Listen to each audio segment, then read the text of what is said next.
Entre 1958 y 1964, Thomas Pynchon publica estos 5 cuentos, 4 de ellos antes de su primera novela, B. Décadas después, habiendo escrito ya el recontra hiperaclamado Arcoíris de la Gravedad, Pynchon vuelve a estos primeros cuentos para reflexionar sobre aquella etapa como escritor aprendiz. Las influencias literarias en estos años, sus errores de principiante, su proceso de escritura, todo un camino lleno de tropiezos que el autor está dispuesto a compartir con nosotros. Este es Un lento aprendizaje, de Thomas Pynchon.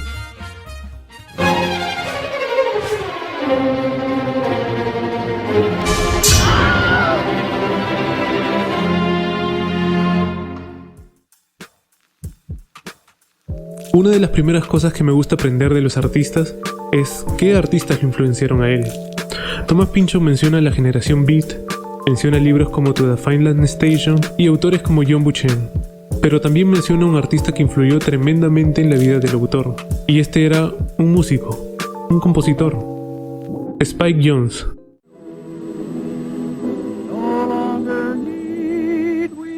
Lo busqué en YouTube porque nunca había escuchado de él.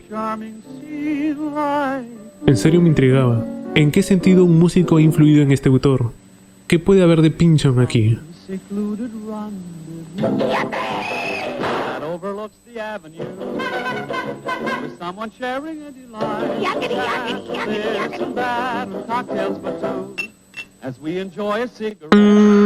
Sí, ahora entiendo. Entiendo a qué se refiere.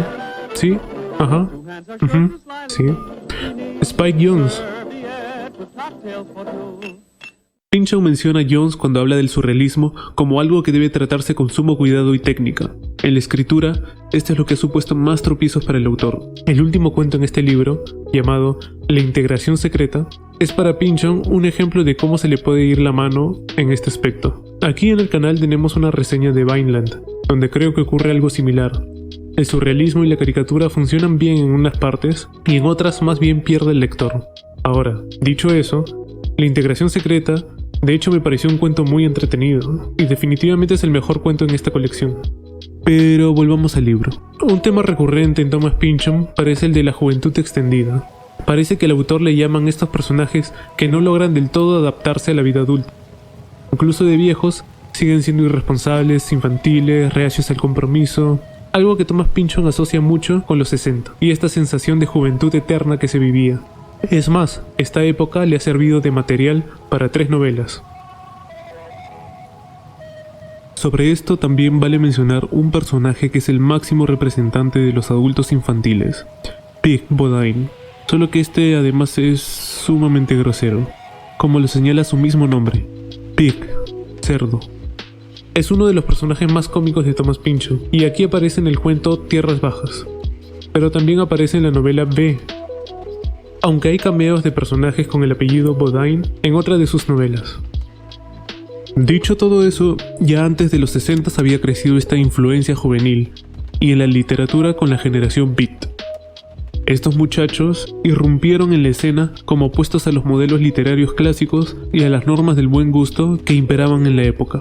Ellos buscaron su inspiración en las drogas, los submundos, la sabiduría oriental, y Thomas Pynchon, que estudiaba en aquellos años en Cornell, estuvo atrapado entre esta nueva corriente y la corriente clásica, que de hecho tampoco le parecía tan malo. Además de esto, así como se dio en la literatura, socialmente también había una división entre el universitario que continuaba su camino al éxito y el que optaba por el activismo social. Pynchon, aunque era un estudiante apolítico, parece que plasmó en sus cuentos aquel conflicto de elegir entre estos dos modelos. Pynchon nos aproxima un poco a su proceso, en el que trató de separarse de lo autobiográfico y trabajar con material alejado de él. Por ejemplo, lugares exóticos como África, Egipto, y en épocas que el autor no había vivido, y para esto se valía de leer desde libros turísticos hasta libros más profundos. Y todo esto, la influencia surrealista, el humor caricaturesco, la rebeldía y la libertad de la generación Beat, y mucha investigación, marcó su inicio en la literatura.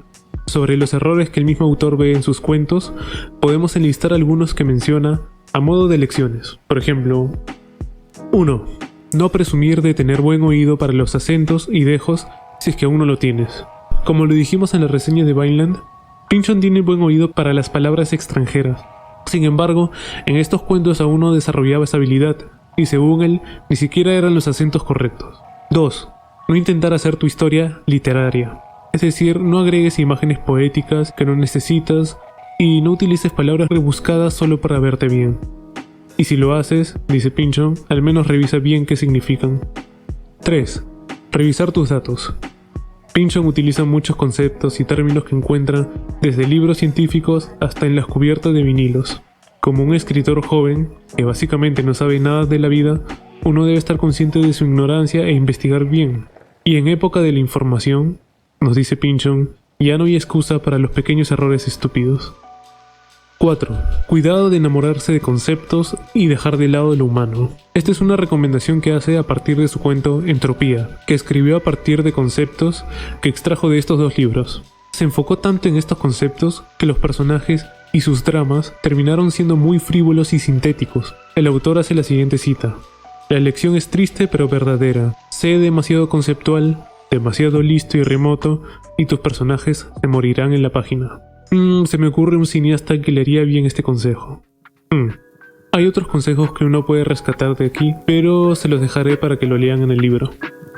Ahora más bien tengo una pregunta. No he leído la subasta del lote 49, pero según Pynchon, significó un retroceso en cuanto a todo lo que había aprendido.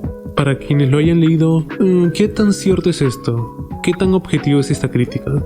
Supuestamente el lote 49 es la novela más estudiada del autor en Estados Unidos. Bueno, lo cual no necesariamente significa que sea de real valor, pero digo, por algo debe ser. Aunque quizás es porque es la única que no tiene más de 600 páginas. Quizás es eso.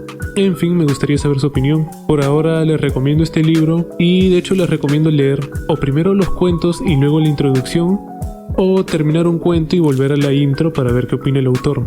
Thomas Pynchon en su introducción avanza en orden cuento por cuento, y esto lo hace más sencillo. Y claro, este es un libro para los más seguidores del autor. De hecho, ellos notarán que uno de los cuentos aparece en una novela, solo que con algunos cambios. Dicho eso, incluso si no conoces al autor, estoy seguro de que solo la introducción ya vale todo el libro, pues lo que dice el autor puede resultar de ayuda a un joven escritor, así como a un joven lector de Thomas Pynchon.